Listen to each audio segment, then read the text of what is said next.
For day one of the Scrabble Players Championship from South Bend, Indiana. This game is Joe Edley versus Chloe Fatsis. Each of these players off to good starts at this tournament. Starting even 4-3 at a nationals feels fine. You just want to stay in the thick of things. But starting 5-2 feels a heck of a lot better. Your name up there in the green. You're sitting at table 2 or 3 for most of the morning. One of these players likely off to a 5-2 start. But who's it going to be?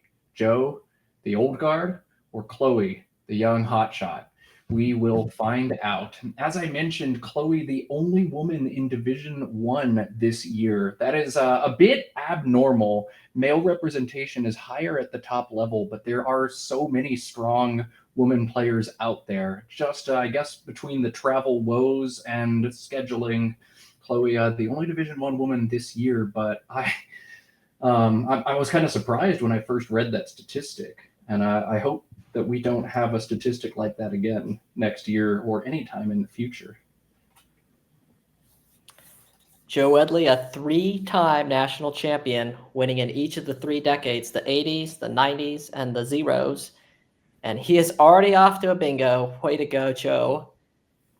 And he's going against Chloe Fatsis, who is almost certain to win a national champion. It's just a matter of which year is Chloe going to win it. So in NBA terms, you've got Tim Duncan against Victor Wembanyama on the right. Oh, you got to make those San Antonio Spurs references when I'm in the booth. I live in San Antonio. Those are my teams now. So very good. Yeah, Tim Duncan, Victor Wembanyama, let's go. And Conga at the opening for Joey. Gives Chloe exactly the floater that she needed to bingo. She's got a J on her first rack, but that's not going to stop her re-inject. 84 points. Bingo, bango, off to the races here. Woo! I like this. What a fantastic start, and they are both playing with thrilling speed. We should be in for a nice finish to day one to close out the day. I've had such good games all day. I hope we get one more right here. This is the start you're looking for. AAELLNU. So the scoring's going to slow down substantially for Joe on this turn. An aggravating rack for him.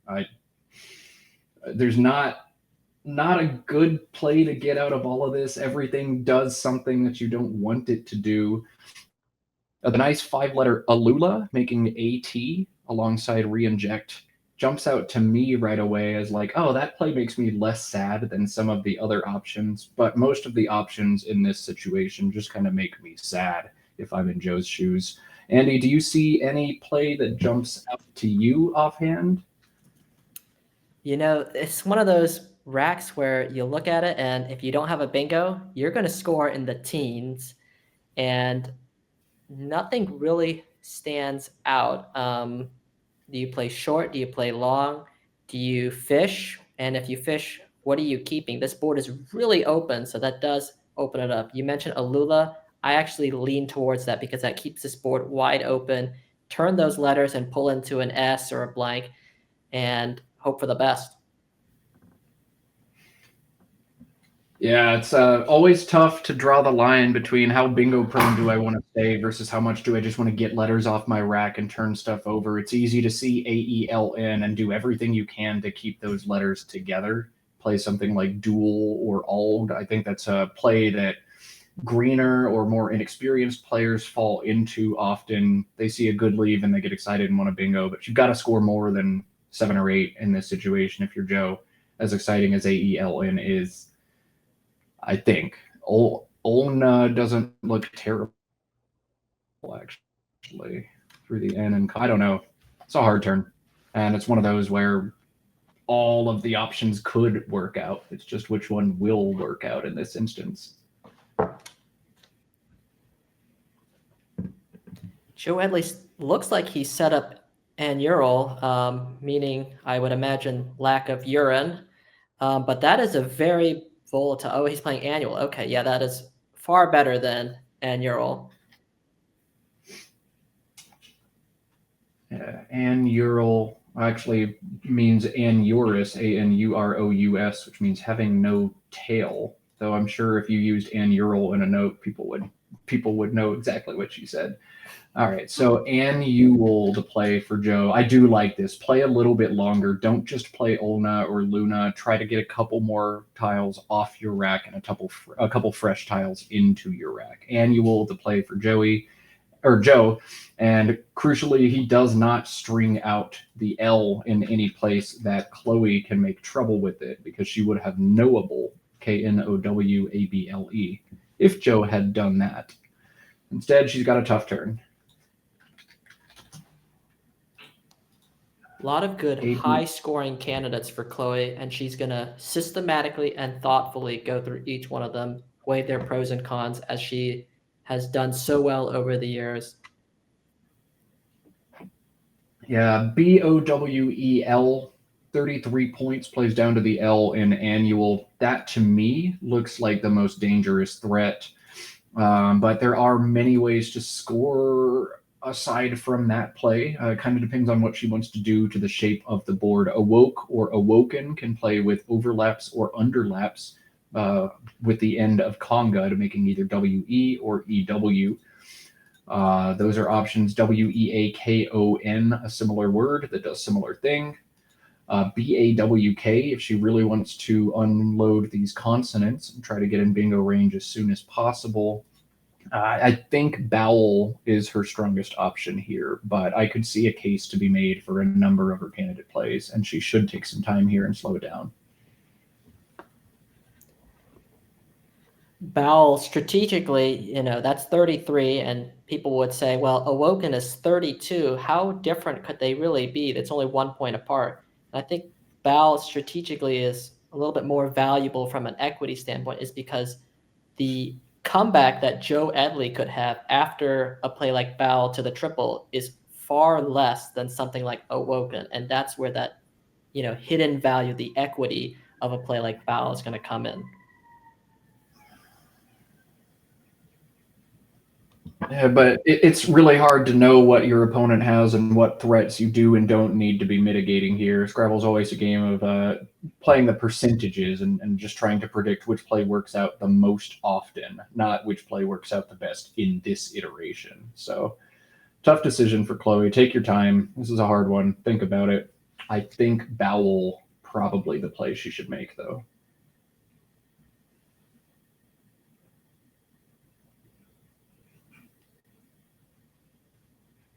Yep, and she's got it set up now. We like this, Chloe. You can't hear me, but yeah, we like that play.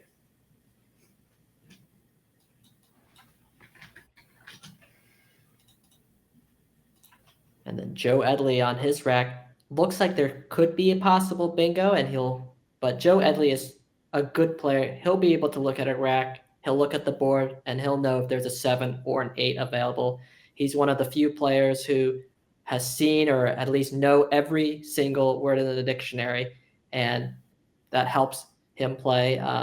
He doesn't have a play of bingo right now. We'll see what happens based on Chloe's play.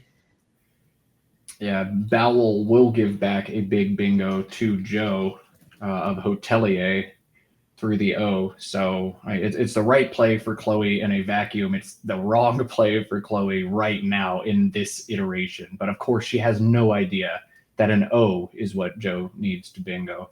She does the right thing, but I think she's going to get hit back hard for it. I think Joe had no bingos before this play and now has 76 points. So he's got to be smiling just a little bit, seeing that O get exposed. And here he comes. And on cue, Mr. Edley and his experience. Okay. Yep. There you go, Joe. There we go. And he has found his highest scoring play, and it is his only bingo. Yeah. No bingos for Joe until Bowel comes down. Now just the one, Hotelier, and he wastes no further time playing it. 166 to 117 now, the lead for Joe. Still very much anybody's game at this point. Chloe, AADKNTV. She's not looking to pick up another A and a V into that AK combination, but alas, it's what she's got. 32 points on the table here for Chloe on a turn that seems pretty straightforward. KIVA. through the I in Hotelier, I think is easily the best play here for Chloe. She needs to make sure that she's not missing any killer play on top of Hotelier, but she's done looking. Kiva, indeed. Way to go, Chloe. And again, these are the turns that you need to play quickly. You need to identify that this is all you've got, and you need to put the time pressure back on your opponent.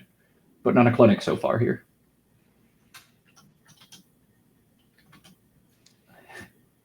And this is a clinic in something, CGQ, but also a blank. Clinic in confusing racks for Joe Edley.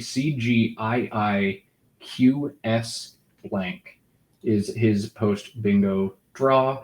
QIS and re-inject, though, is 50. It feels like it should be illegal.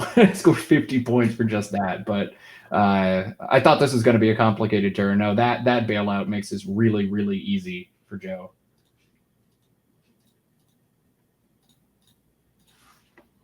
And there it comes.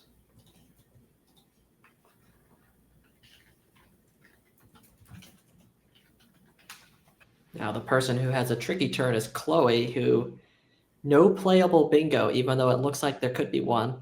And she's got to think about, she's down by 67 and how she wants to shape her rack, but also continue to score. The eternal dilemma in Scrabble: do I take the most points possible? Do I take the best leave possible? Or how do I thread the needle between those two stances? And that's kind of how I approach most turns, or how I did as I was learning as a player, is what is my highest score, maybe my second highest score, and then what is my best leave, and how many points can I score while holding on to my best leave? And then kind of look for plays in between them that thread the dot. The best score for Chloe is Canat, QANAT, for 28, but it holds the abysmal DRV and gives Joe very easy points alongside it. So the best leave, probably ANRT, and she can keep that while playing off the tiles ADV through the E and re-injects with DEVA for 16. I think that's what we're going to end up seeing her do here, but there's a bunch of intermediate plays that score 18 or 20 that keep slightly worse, but only slightly worse leaves. A lot of decisions here for Chloe, or a big decision here for Chloe, a lot to think about here for her. I am leaning towards QANAT, and I will attempt to pronounce it as Canat, just because it scores a lot and it does open the bottom part of the board. And DRV is not a terrible leave. KNAR kind of does the same thing. It's also 28 points. ADTV as a leave feels almost worse than DRV. I think it is actually worse than DRV if I had to guess. But there's another option if you want to score 28 and avoid giving the triple word back to Joe. Now, we know Joe's pulled both blanks, and her decision doesn't really matter here, but she can't know that yet in this instance. Well, with the juicy S hook at the top of, I guess I'll pronounce it Hotoile or Hotelier, Canat is basically a symmetrical opening in the sense that you have that bonus S lane over there. Tough decision for Chloe, and Joe is going to hit back with a bingo no matter what.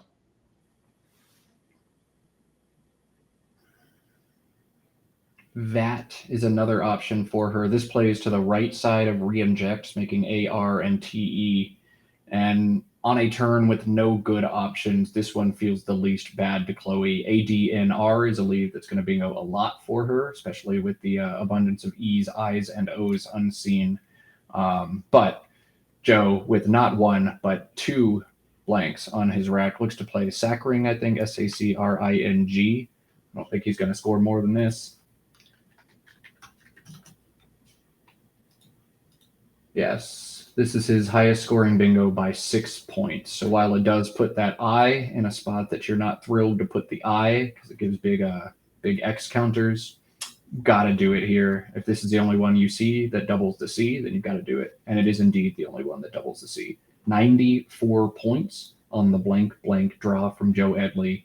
He now leads 3-10 to 167. But what did I say about that ADNR? It's a lot of vowels it synergizes well with, and Chloe has found some of those. Pulls EOU, but that's not going to stop her from bingoing Rondo, the only playable bingo here for Chloe. 63 points alongside Kiva. Still very early in this game. Don't count out Chloe. Let's see if she can be comeback Chloe and 63 and cut this down to a one bingo game. Yeah, you've got to try to, or I mean, you've got to bingo here if you can. And Joe's terrible post bingo draw this time means that, yeah, we might see at least a couple more turns of suspense. And depending on what Chloe gets, we might get a whole game of suspense yet. Rondo, 63 points. Chloe's only playable bingo. She wastes no more time, puts it down 230 to 310. Advantage Joe, but 7 consonants BNPPRTT. He's got to decide if he tries to fight through for a turn or if he throws this back right now. Andy, what would you do? You know, not having any blanks in there, I know it's tempting to exchange when there's blanks, but I feel like the way you lose a game when you're up by so much like Joe is you try to play through these terrible racks where you can only play 10 points and then you draw more consonants and you can only play 10 more points. I would favor throwing back everything except an R and a T and let something happen. Now, maybe you keep a P though, just because of the up and the U next to Rondo, just so that you guarantee yourself almost 40 points next turn. So that there's some consideration to that. But I think exchanging is what I would likely do here, just because you lose this game by just holding on to terrible racks. Let's see what Joe does here. I think there's a case to be made for playing Brent through the E in Conga. Just kind of take away some space, take away that floating E and D. Rondo does not take a back S. That's important for us to point out, but it does take a back X. That's the only back hook to Rondo. But I think taking away the E, trying to fight for one turn, especially knowing that you have both Ps to hit UP plays on the right side of Rondo next turn, Brent feels a little bit stronger than exchanging here, but Joe can't really go wrong with either of those options. Both make a bunch of sense. Yes, now that I've looked at Brent, I would favor with your suggestion, Matt. I think that's the play, and he goes with the exchanging route, which, again, toss up. Yeah, either way is fine. You're going to feel really bad if you play Brent and then draw more consonants. You're going to feel bad if you exchange and then Chloe bingos again and suddenly you're tied. But either play makes just a bunch of sense in Joe's perspective. He opts for the exchange, and Chloe decides to reach into the bag and draw 5 vowels, A-E-I-O-U, but do not count her out in this one. She's still got scoring options, and she'll be able to score or keep a bingo prone leave next turn. The U unlocks a bunch of different plays using the Q in QIS, choir and quare, quasi, sequoia if she wants to go bonkers and throw this board wide open. She's got some choices yet. She can also play audio through the D in Conga and hold the powerful ERS combination if she wants to do that. Andy, do you think we need a Q play here if we're Chloe, or do you think there's another path to getting back in this game? I love the Q play. It scores a good amount, 28. I'm giving some consideration to Sequoia, to be honest, just because you might, if you're Chloe, you're looking at the score and you're thinking, Joe just exchanged 5. Maybe this is my chance to just, be a little bit aggressive here for one turn and see what happens. Because if you play a Q, a 5-letter word starting with a Q, Joe can easily close that off in one turn. But if you play Sequoia, that forks the board open. There is still, however, the issue of, let's see, I guess 2 unseen S's from her perspective. But I would personally favor Sequoia just to be aggressive here. I think that's what's needed.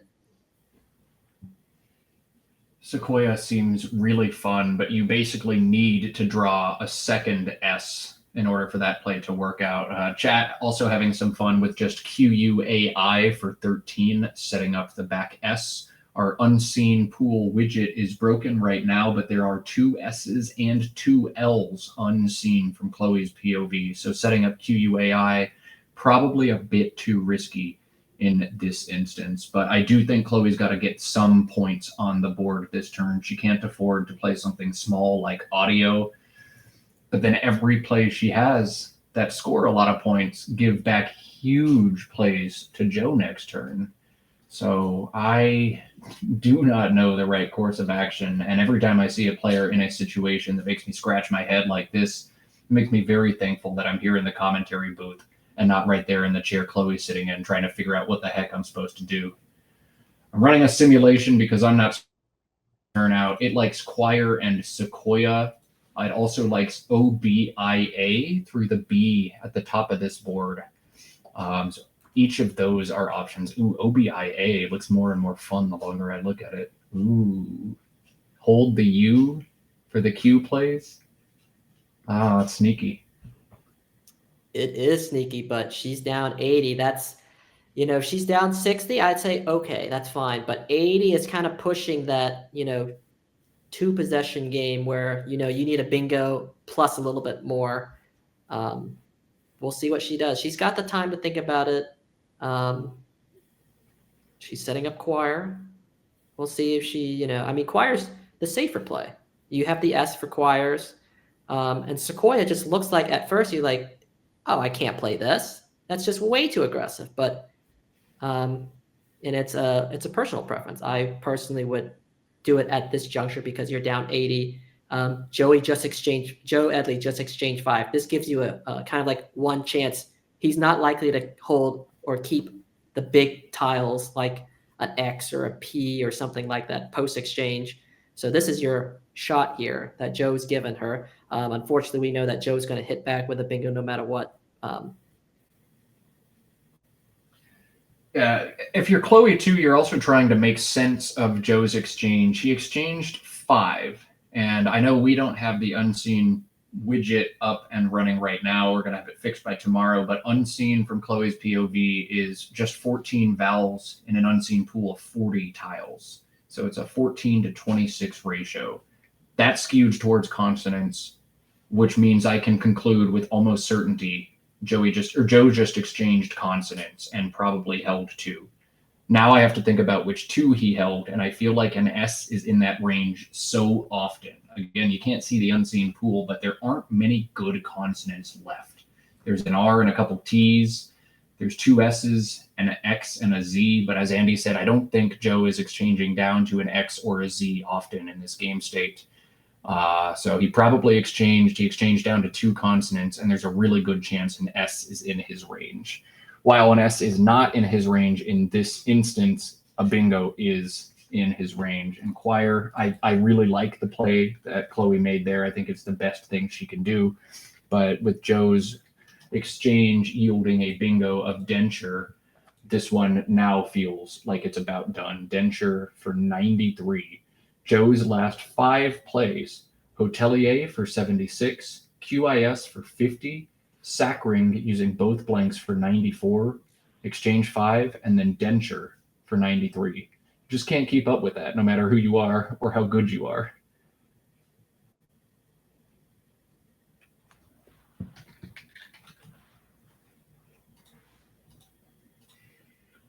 And at this point, I think Chloe can all but play for spread. She's got to be confused how she's found so many vowels. The vowel consonant ratio is getting almost out of hand here. Just 8 unseen vowels to Chloe and 29 consonants unseen after the bingo from Joe. It's rather confusing, but hey, it is what it is. That's how Scrabble be. And I think just with so few vowels left, she's running out of opportunity. MOI makes sense here. Score some points, open something up, I guess, and just try to see what happens. But at this point, it's mostly damage control and spread for Chloe, who's done pretty much nothing wrong this game except get run over by the freight train that is Joe Edley. Joe he's got a good response too with the X and the letters that go after an I. Usually, defensively speaking, an I is okay to slot next to that double letter score because there's only really one letter that hits you hard, and that letter's the F. unfortunately for Chloe, Joe Edley has both of them. Now, when it rains, it pours in Chloe's land as Joe almost certain to score 500 in this game. The X play holds on to the F to play alongside MOI on the triple next turn. It's just, this one's going to get ugly. And I'm looking at Chloe's plays, and I think she's like 100%. She's played a perfect game. I don't think there's any move except maybe VAT that you can even pick at. And she's just getting crushed anyway. Hasn't done anything wrong. But that's how Scrabble is. They say about 25% of your games are unwinnable and about 25% are unlosable. And we've had a bunch of really good games on stream. I think we're overdue for a bit of a dud here. Well, maybe the drama was gone by the end of the game, but still a fantastic fight for both of these players. You're right, Chloe, I'm looking back at her plays.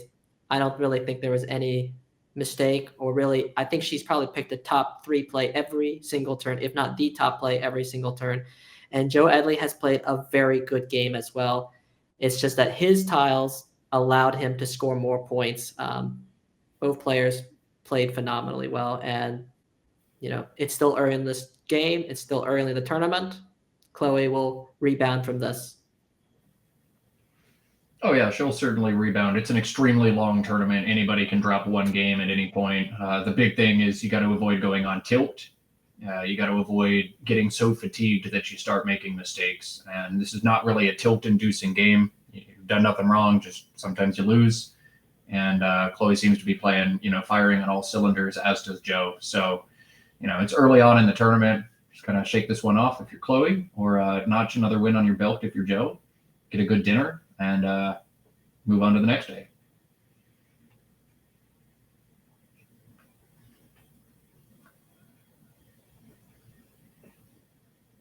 For people just joining us, this is the Scrabble Players Championship, the largest annual tournament held in North America. This event is essentially the North American Championship. In fact, it used to be called the North American Championship. First place in this division is a $10,000 first prize, and I don't think these players care about that money. I think the title would mean far more to just about everybody in this field than the 10,000 smackaroos. Am I right in saying that, Andy?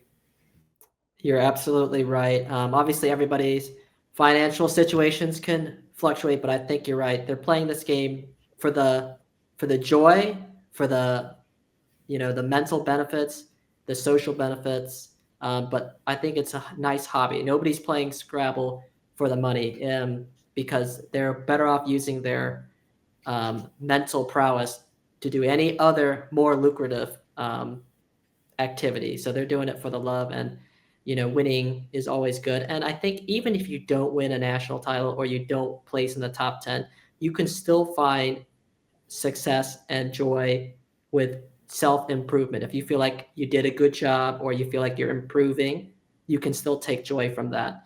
So from this game, it's going to show a lopsided score, but Chloe can take away that she played a good game. Joe can take away both a win and a good game. And honestly, if you're having a bad game where you have terrible tiles, I would personally love for that game to be on stream, because then, it's out there for people to say, like, had a bad day, had a bad game. Oh, wow. So Chloe has played Gallo, and I think she's on hold right here, which was shocking. When she played this, I'm like, why did that not pop up in Quackle? But Gallows is a sticky S. Gallows is only acceptable with the S at the end. There is no 6-letter Gallow. I had absolutely no idea. But Joe, showing why he's been a titan of this game for so long, is going to knock this off. Wow.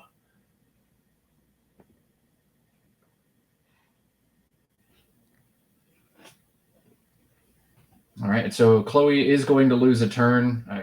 I probably would have lost exactly the same turn doing exactly what she did. Wow.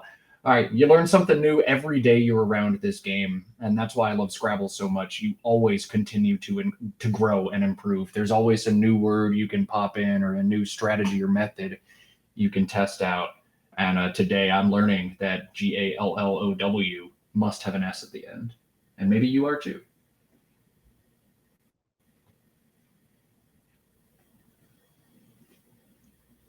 who knows? If Chloe, when she wins her national title, eventually when that day comes and she wins it because she knows that Gallo is not a word, she can look back at this game and say, like, see, this game meant it.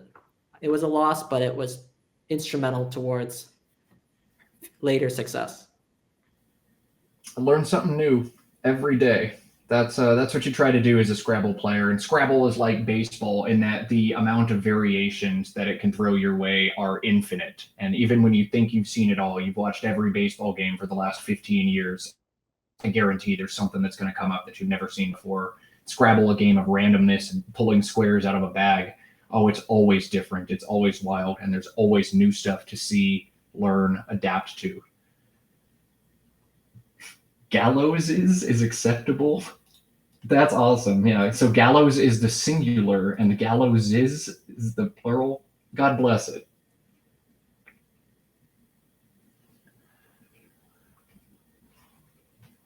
Learn something new every day. There's plenty more. Everybody tagging along can learn from this stream as well. Days 2, 3, and 4 are going to feature 7 more games of Scrabble apiece. Day 2 a.m. session starts at 9 a.m. Eastern time tomorrow. Somehow South Bend is in the Eastern time zone. I thought for sure Indiana would be Central, but Eastern time zone, 9 a.m. start time. For those of you tuning in today, that's when we hope to see you tomorrow. And for those of you with the boring work week, we hope that our commentary can guide you through some of those boring work hours on Monday and Tuesday as well. And of course, nobody here is going to miss the finals on Wednesday, where we crown our North American Scrabble champion and give away a $10,000 first prize.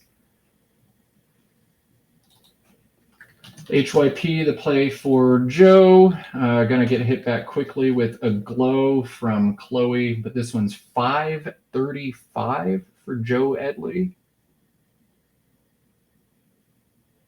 And 356 for Chloe.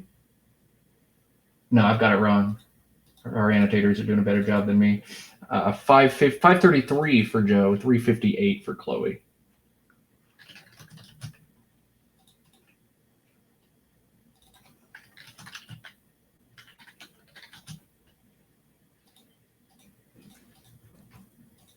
All right. Well, as this one reaches its undramatic finish, I'll get the thank you train going once again. It takes an absolute village to put together a big, big Scrabble tournament like this. And the next thank you I want to extend goes to co-commentator Andy Hoang. Thank you, Andy, for joining me rather last minute. I gave very little notice about this opportunity, and he jumped right on in and did it. So, Andy, it's been a pleasure having you all the way. Thanks for joining us. It's my pleasure. Tomorrow, joining me in the booth will be a fun, dynamic duo. You will get Matt Canik, and making his Scrabble commentary debut, Chris Canik will be joining me for the morning block tomorrow. Some CSW action there at 9 a.m. So that should be fun. Again, a rotating crew of Scrabble superstars going to be joining me in the booth all weekend long. But this is Andy's first and only appearance. So Andy, thank you again for the time. We've appreciated having you. My pleasure.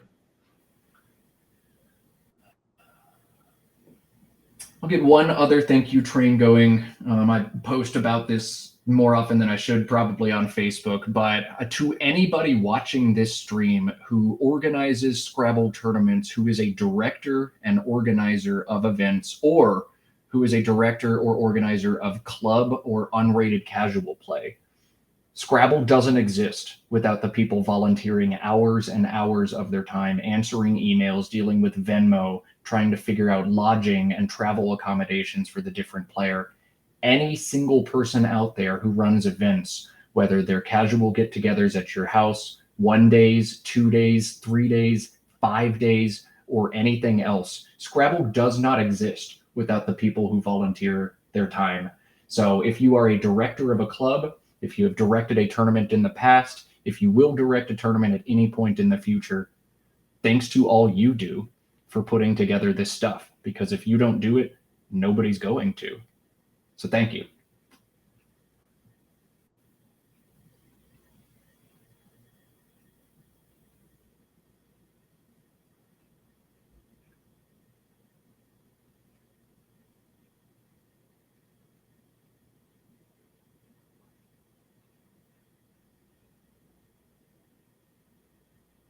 And thank you to Joe for making a play, because I'm kind of tired at this point. Deify the option for Joe here. Going to bring him up to 557. He's going to reach in, grab the last one tile out of the bag, and BLNOSTT going to be the final rack for Chloe in this game. She may make it to 400. No, she can't do that. Joe's going to go out. But this has been a lot of points on display on board one. Great performance from Joe, showing Father Time ain't got nothing on him, dropping down nearly 600 points on Chloe, who played a flawless game until this one was out of hand anyway.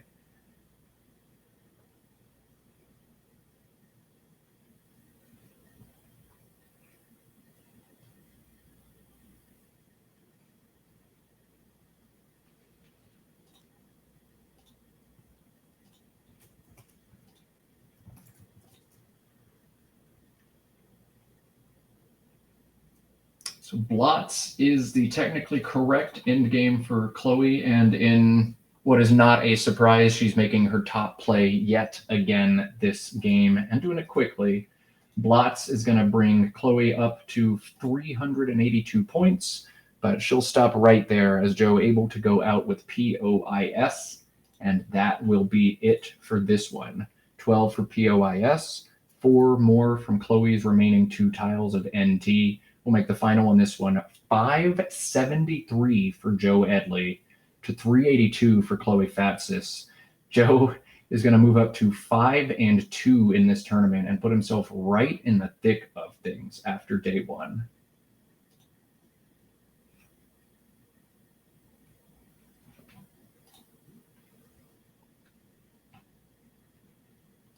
And here it comes, the outplay from Joe. And that will be it for the first day of the Scrabble Players Championship. Plenty more Scrabble to come. Let's cut to overhead mic and see what we get from these folks.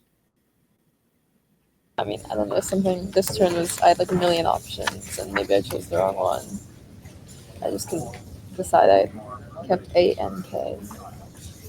And, A and K? Yeah, there's just so many things. I guess Wankel is not good. I didn't think so. Yeah, yeah I was looking for... K-N-A-W-E-L, that's the word. Yeah, exactly. But I thought of that before. Yeah, I don't know, I was looking at like Awoken in a couple of places. I don't know. Huh. Yeah.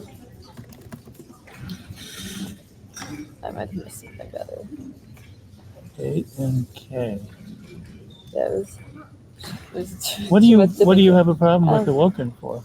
Well, here I didn't like that it gave up points underneath. You could play it here. I could play it there. It just scored less, and I don't know. True. I don't know. It kept just a B, which I don't know is that much better than A and K. Yeah, it might not be. Yeah. And then just open. This shouldn't give back that much generally. But no, of course not. I don't know. Yeah, there might have been a higher scoring thing.